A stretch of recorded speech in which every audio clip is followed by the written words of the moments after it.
Welcome students of class 9th. So today we are going to proceed with the next exercise 2.4 in your mathematics. So in 2.4 there is nothing too much talk about.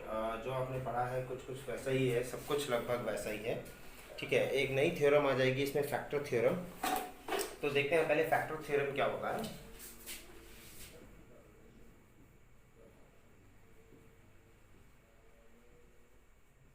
तो factor theorem बोलता है कि मान लीजिए अगर एक आपके पास कोई भी पॉलिनोमियल है p x is equal to x square x cube plus x square plus x plus one. मान लीजिए ये कोई पॉलिनोमियल है और दूसरा पॉलिनोमियल है जी एक्स जो है वो है एक्स प्लस वन.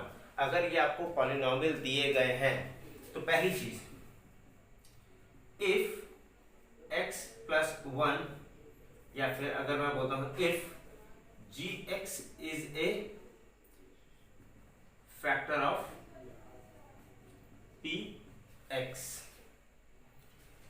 तो ये जो वैल्यू है जब आप इसमें रखेंगे तो क्या हो जाती है, जीरो हो जाती है, जो अब तक आप देख आए हैं. तो इसके हिसाब से क्या है, x plus one is equal to zero रखूंगा तो x कितना आ गया, माइनस वन आ गया. तो ये क्या बोलता है, p में जब मैं माइनस वन रखूंगा that will be equal to zero. या फिर दूसरी तरीके से अगर ये होता है, अगर p minus one is equal to zero, तो इसका उल्टा, अगर p माइनस वन रखने पे मेरा जीरो आ जाता है तो x प्लस वन और gx is factor of px. यानी कोई भी पॉलिनोमियल जो आपने जब तक देखा कि रिमाइंडर जीरो आता है, तो अगर रिमाइंडर जीरो आता है तो हम उससे क्या डिड्यूस कर लेंगे कि वो चीज उसकी फैक्टर है. ठीक है, तो इसी से हम चेक करेंगे कि कोई भी गिवन पॉलिनोमियल दूसरे पॉलिनोमियल का फैक्टर है कि नहीं. अब फैक्टर का मतलब समझ लीजिए, x प्लस वन यहाँ पर बोला गया है कि फैक्टर इसका है. इसका क्या मतलब है कि x प्लस वन का अगर मैं टेबल गिनना शुरू करूं तो उसमें कहीं ना कहीं ये आ जाएगा. अब इससे हम क्या डिड्यूस करते हैं कि अगर इसको मैं इससे डिवाइड करूंगा तो रिमाइंडर मेरा कितना आएगा, जीरो आएगा. क्यों? क्योंकि इसके टेबल में ये आता है. तो आपके एक्सरसाइज के हम वन बाय वन क्वेश्चन उठाते हैं और देखते हैं कि हम उसमें क्या क्या कर सकते हैं. ठीक है, तो फैक्टर थ्योरम वही है, इसमें बस फैक्टराइज करने में एक नया मेथड इसके बाद हम और पढ़ेंगे. बाकी सब कुछ जो आपने अब तक पढ़ा है वही यूज होगा. ठीक है, तो 2.4 का सबसे पहला क्वेश्चन उठाते हैं, जिसमें आपको पूछा गया है कि आपको एक पॉलिनोमियल दिया है x प्लस वन और पूछा गया है कि क्या ये फैक्टर है कि नहीं. तो फर्स्ट का फर्स्ट उठाते हैं. इसमें आपको जो px है वो दिया गया है x cube plus x square plus x plus one, और पूछा गया है check whether x plus one इसका फैक्टर है कि नहीं. तो सबसे पहला काम जो आपको फैक्टर चेक करने के लिए दिया गया है, मैं इसको क्या करूंगा, जीरो के बराबर पुट करूंगा. तो इससे मुझे क्या मिलेगा, x equal to minus one. अब ये जो वैल्यू है मैं वो px में रखूंगा. तो p माइनस वन जब मैं कैलकुलेट करूंगा तो minus one cube plus one minus one square plus minus one plus one, यानी minus one plus one minus one plus one, कितना आ गया, जीरो. ठीक है, अब ये जीरो आ गया, दैट मीन्स क्या है कि ये इसका फैक्टर है. ऐसी एक और क्वेश्चन देख लीजिए. आपको अब दिया गया है px जो है, ऊपर कर लेते हैं,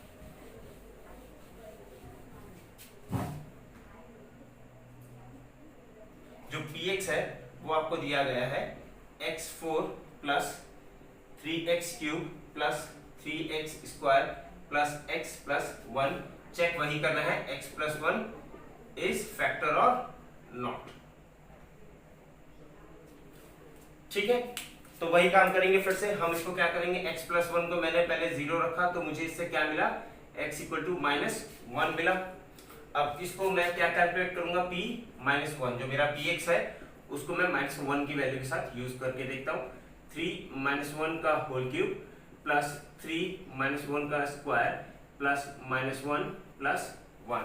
लेट्स कैलकुलेट, कितना हो गया, वन. अगर इवन पावर है माइनस की तो हमेशा क्या हो जाता है, माइनस साइन हट जाता है, और अगर ऑड पावर है माइनस की तो हमेशा माइनस साइन साथ में रहेगा.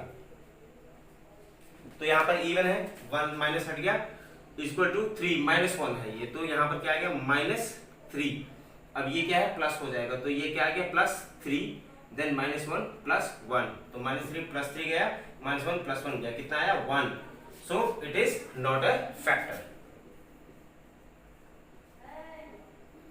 x plus 1 is not a factor of given px, यानी जो आपका px दिया गया है ये उसका फैक्टर नहीं है क्योंकि रिमाइंडर 0 नहीं आया है। ठीक है, अब सेकंड क्वेश्चन भी आपका कुछ ऐसा ही है, उसमें बस px gx दिया हुआ है, तो सेकंड क्वेश्चन भी आप कुछ ऐसे ही करेंगे, उसमें कुछ चेंजेस नहीं है। आपको मैं एक और करके दिखा देता हूँ, बिल्कुल इसी मेथड से करेंगे, इसे हम कहते हैं फैक्टर थ्योरम की मेथड। तो इसी मेथड से आपको वो भी करना है। तो आपको दिया गया है px जो दिया गया है 2x cube plus x square minus 2x minus 1 और gx दिया गया है x प्लस 1 और आपको क्या चेक करना है gx is a factor of px और नॉट। ठीक है, अब ये आपको चेक करना है, तो इसके लिए फिर से वही काम क्या करेंगे, gx को पहले पकड़ेंगे, इसमें से x की वैल्यू निकालेंगे और px में रख के देखेंगे। ठीक है, तो gx को जब मैं 0 के बराबर रखता हूं तो मुझे क्या मिलता है x plus 1 is equal to 0, that means x is equal to minus 1। अब ये जो वैल्यू आई है मेरे पास x की, ये मैं किस में रखूंगा, px में रखूंगा। तो p माइनस 1 मैं एक तरीके से कैलकुलेट करने जा रहा हूं, तो 2 इंटू माइनस 1 का होल क्यूब प्लस माइनस 1 का square minus 2 into minus 1 minus 1। ठीक है, अब इसको सॉल्व करके देखेंगे, माइनस रहेगा तो minus 2 plus 1 minus minus plus हो जाएगा plus 2 minus 1 plus 2 minus 2 plus 1 minus 1 is equal to 0। So what, तो इससे क्या मिला, जब रिमाइंडर 0 हो गया that means gx is a factor of px। ठीक है, तो आपको यही रिमाइंडर थ्योरम आप कह लीजिए चाहे फैक्टर थ्योरम कह लीजिए, इससे आपको निकाल कर देखना होगा कि कौन कौन से किस किस के फैक्टर हैं कि नहीं। तो आपका सेकंड क्वेश्चन भी कुछ ऐसा ही होगा। अब मूव ऑन करते हैं थर्ड क्वेश्चन पे। ठीक है, अब थर्ड क्वेश्चन पे क्या है, आपको पूछा गया है कि k की वैल्यू निकालनी है। अगर px, अगर आपको ये बताया जाए कि x माइनस 1 फैक्टर है, px आपको कुछ दिया गया है और उसमें बोला गया है कि आपके पास ये बताया जा रहा है कि x माइनस 1 इसका फैक्टर है। फॉर एग्जाम्पल फर्स्ट क्वेश्चन में आपको px दिया गया है x square plus x plus के, और मुझे ये बताया गया है कि x minus 1 is a factor. तो मुझे बोला गया find the value of k, मुझे k की वैल्यू निकालनी है। अब इसमें क्या होगा, अगर ये इसका फैक्टर है दैट मींस रिमाइंडर क्या आना चाहिए, 0 आना चाहिए। तो अगर मैं x माइनस 1 को जब 0 के बराबर रखता हूं तो x मुझे कितना मिल जाता है, प्लस 1 या 1। अब ये वैल्यू मैं p में रखता हूं तो 1 स्क्वायर प्लस 1 प्लस k, ये कितना हो जाना चाहिए, 0 हो जाना चाहिए, है ना, तभी तो ये इसका फैक्टर कहलाएगा। जब 1 की वैल्यू रखूंगा ये 0 हो जाएगा, तभी तो x माइनस 1 इसका फैक्टर कहलाएगा। ठीक है, तो मैंने मान लिया क्योंकि ये मुझे बताया गया है कि ये इसका फैक्टर है, तो मैंने इसको 0 के बराबर पुट कर लिया। नाउ 1 का square 1 plus k is equal to 0, that means k plus 2 is equal to 0 implies that k is equal to minus 2। तो आपको यहाँ पर k की वैल्यू क्या मिली, 2। ऐसे एक और करके देख लेते हैं। आपको दिया गया है px is kx square minus 3x plus k, मुझे पता है x minus 1 is a factor, तो x इज इक्वल टू मुझे क्या रखना है, 1। तो p1 यहाँ कैलकुलेट करेंगे, k 1 का square minus 3 into 1 plus k, और ये बराबर कितना हो जाएगा, 0। तो k 1 का square 1, 3 into 1 3 plus k is equal to 0। तो कितना आ गया, 2k minus 3 is equal to 0, that means k is equal to 3/2। ठीक है, तो बहुत इजी है, आपको कुछ नहीं करना है। अगर फैक्टर दिया हुआ है तो उसको बराबर 0 पुट करके जो वैल्यू निकालनी है k की वो आप निकाल सकते हैं, क्योंकि आपको बताया गया है कि वो उसका फैक्टर ऑलरेडी है। ठीक है, तो यहाँ से तो ये आपका फैक्टर थ्योरम, यहाँ पर क्वेश्चन खत्म होते हैं, जहाँ पर आपको फैक्टर थ्योरम यूज करते हुए चेक करना है कि कोई किसका फैक्टर है कि नहीं, या फिर आपको दिया गया है कोई किसका फैक्टर है तो आपको उसमें से कोई स्पेसिफिक वैल्यू निकालने को पूछी गई है। अब इसके बाद मेन एक्सरसाइज का जो एजेंडा वो आ जाता है फैक्टराइजेशन का। फैक्टराइजेशन मतलब उसके छोटे छोटे फैक्टर्स में तोड़ना। तो इसके हम दो मेथड देखेंगे, एक तो होता है हिट एंड ट्रायल ही होता है, एक तो कि आप तुक्का मारे आप को जो आंसर सही मिले, लेकिन एक होता है स्प्लिटिंग मेथड जो आपको समझना थोड़ा सा जरूरी है।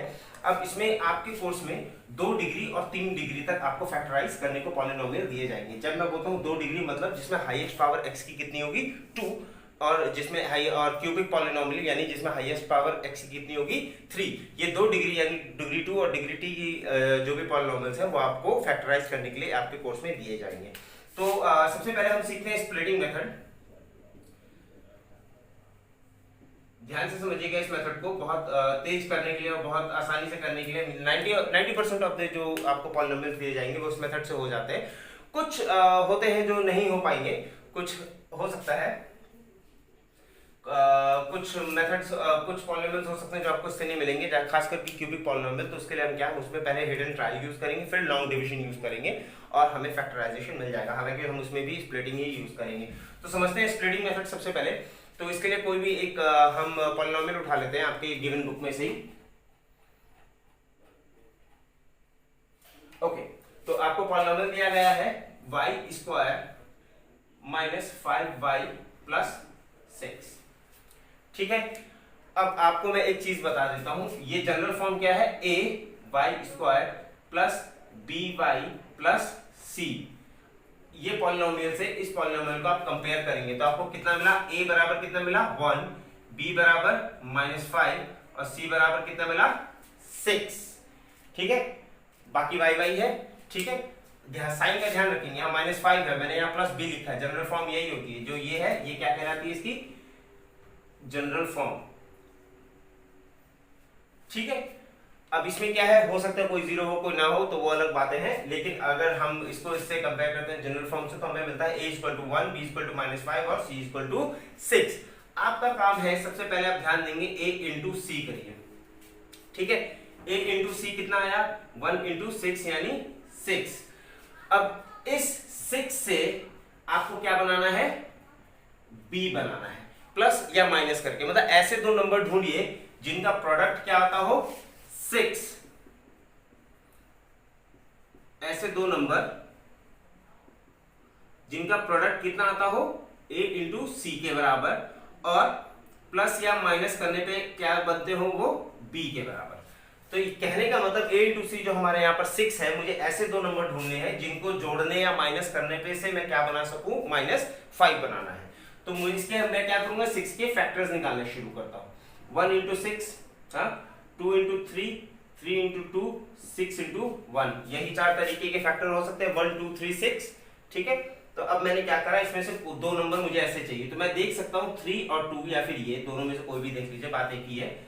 अगर मैं देखूं तो 2 × 3 ये दो नंबर ऐसे हैं जिनको मैं जब मैं मल्टीप्लाई करूंगा तो मेरे पास क्या आएगा 6 आएगा, और मुझे लाना है -5। तो ये 6 तो आ रहा है, लेकिन इनको ऐड करने पे 5 आ रहा है, -5 नहीं आ रहा है। थोड़ी सी चालाकी करते हैं, -2 और -3 लेके देखते हैं। तो माइनस माइनस प्लस हो जाएगा, जब ये मल्टीप्लाई करूंगा मैं आपस में इन दोनों को तो क्या आ जाएगा, मेरे पास 6 आ जाएगा। और जब ऐड करूंगा तो माइनस माइनस प्लस होगा और साइन रहेगा माइनस का, तो क्या आ जाएगा -5। तो मतलब दो नंबर मुझे क्या मिल गए, -3 एंड -2। अब ये दो नंबर ऐसे हैं जिनको प्रोडक्ट जो है वो a × c के बराबर आएगा और इनको प्लस या माइनस करने पे b के बराबर -5 की वैल्यू आ जाएगी।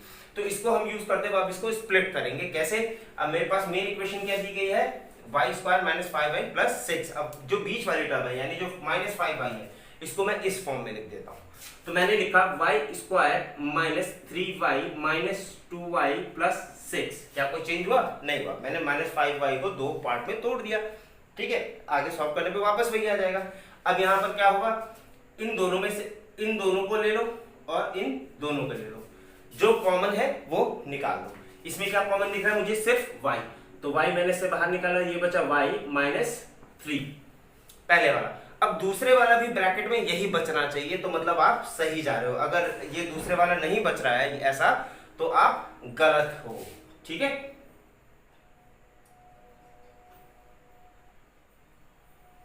तो अब हम इसमें से क्या करेंगे, पहले में से हमने कॉमन लिया, अब दूसरे में से क्या है, मैं जब माइनस बाहर निकाल लूंगा तो ये तो प्लस हो जाएगा और ये माइनस हो जाएगा। और इसके साथ मैंने क्या निकाला, 2 बाहर निकाल लिया, तो माइनस निकाला तो ये तो प्लस हो गया, यहाँ से 2 भी निकला तो y रह गया, और ये प्लस निकलने के बाद यहाँ क्या रह गया माइनस, और 2 निकाला तो रह गया -3। ये देखो दोनों एक जैसे हैं। अब एक इसके लिए लिख दो और एक जो बाहर बाहर है, तो एक हो गया y - 3 और दूसरा हो गया y और -2। इसको चाहे इक्वल टू 0 आप रखेंगे तो आपको दोनों सॉल्यूशन मिल जाएंगे। अब इससे क्या समझे, ये हो गया इसका फैक्टराइजेशन। ठीक है, इसका मतलब क्या है, एक बार जब या तो ये 0 या तो ये 0 होगा, 0 मल्टीप्लाई होगा तभी 0 आएगा। ठीक है, या तो दोनों 0 होंगे। तो पहले मैं मान लेता हूँ y - 3 अगर 0 है तो y कितना आएगा 3, और अगर y - 2 अगर मैं 0 मान लेता हूँ y कितना आता है 2, यानी 2 और 3 इसके दो सोल्यूशन है। अगर मैं इसमें 2 लिखूं तो ये 0 हो जाएगा। चेक कर लेते हैं, 2 2 जा 4 और 5 2 जा 10 प्लस 6, 6 और 4 10 माइनस 10 0, 3 रख के देखो, 3 3 जा 9 माइनस 5 3 जा 15 प्लस 6, 9 6 15 और माइनस 15, ये भी 0 हो गया। ठीक है, तो आपके दो फैक्टर्स क्या निकले, y - 3 and y - 2। This is how a splitting method is done. ठीक है, इसका एक और क्वेश्चन उठा लेते हैं।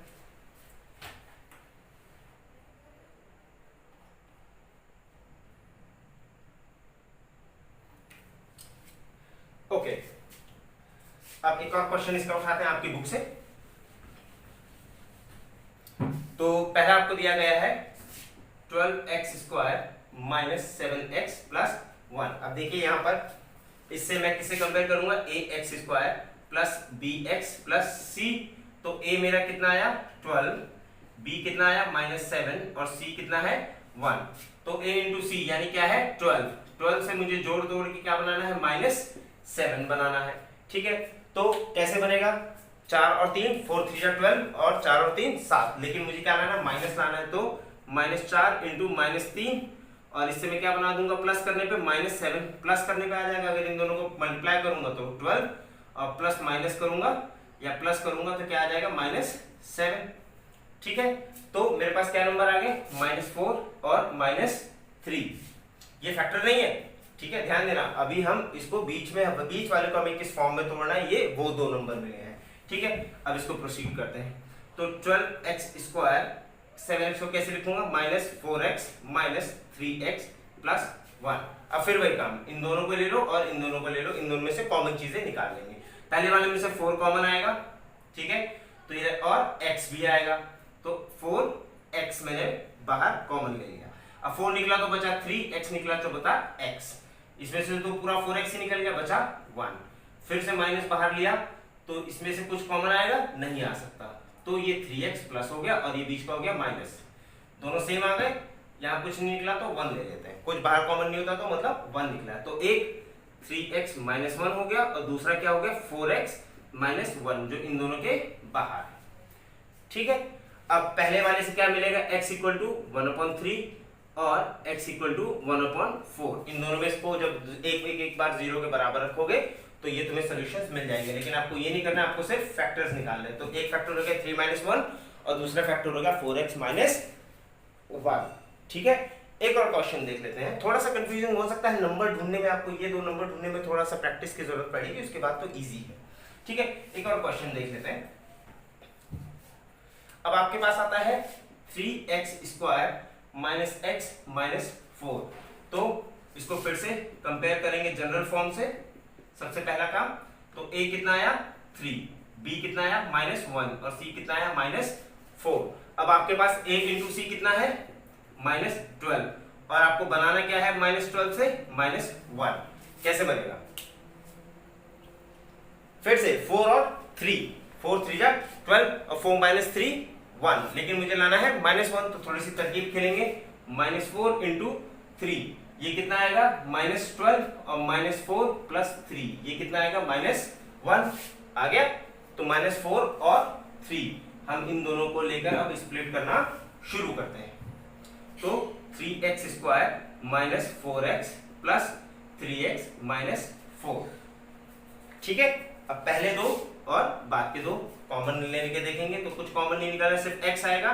तो 3x माइनस 4, दूसरे वाले में से कुछ नहीं कॉमन निकलेगा तो 1, 3x माइनस 4। तो एक हो गया x प्लस 1 और दूसरा आ गया 3x माइनस 4। ठीक है, तो 3 स्टेप का ये कुल सॉल्यूशन होता है इसका। अगर आपको ये दो नंबर्स मिल जाते हैं जिसमें आपको स्प्लिट करना है, ठीक है, तो सबसे इजीएस्ट मेथड होता है ये। सिर्फ कब के लिए लागू होता है, जब आपकी इक्वेशन क्या होगी क्वाड्रेटिक होगी, यानी जिनकी डिग्री क्या होगी 2 होगी, वहां पर ये आप आसानी से अप्लाई कर सकते हैं। ये इजी मेथड है। अब बात आती है फैक्टराइज करने की, जब डिग्री थोड़ी बढ़ जाएगी, यानी आपको अब क्वाड्रेटिक पॉलिनोमियल ऑफ डिग्री 2 ऐसा नहीं दिया जाएगा, आपको ऑफ डिग्री 3 यानी क्यूबिक पॉलिनोमियल दिया जाएगा, तब आप क्या करेंगे? तो क्यूबिक पॉलिनोमियल में क्या है, सबसे पहले आप हिट एंड ट्रायल यूज करते हैं और उसके बाद आप क्या करते हैं, उसको फिर फैक्टर लॉन्ग डिवीजन से डिवाइड करके फैक्टराइज करना शुरू कर देते हैं। तो क्वेश्चन नंबर 4 तक अभी आप सब लोग प्रैक्टिस करेंगे। क्यूबिक पॉलिनोमियल के लिए एक अलग से वीडियो होगा जिसमें आपको लॉन्ग डिवीजन भी साथ में होगा, तो वो थोड़ा टाइम टेकिंग हो सकता है, तो बेटर है आप लोग क्वेश्चन 4 तक कंप्लीट कर लें एक्सरसाइज, और नेक्स्ट वीडियो में हम factorisation of a cubic polynomial सीखेंगे। Till then keep connected.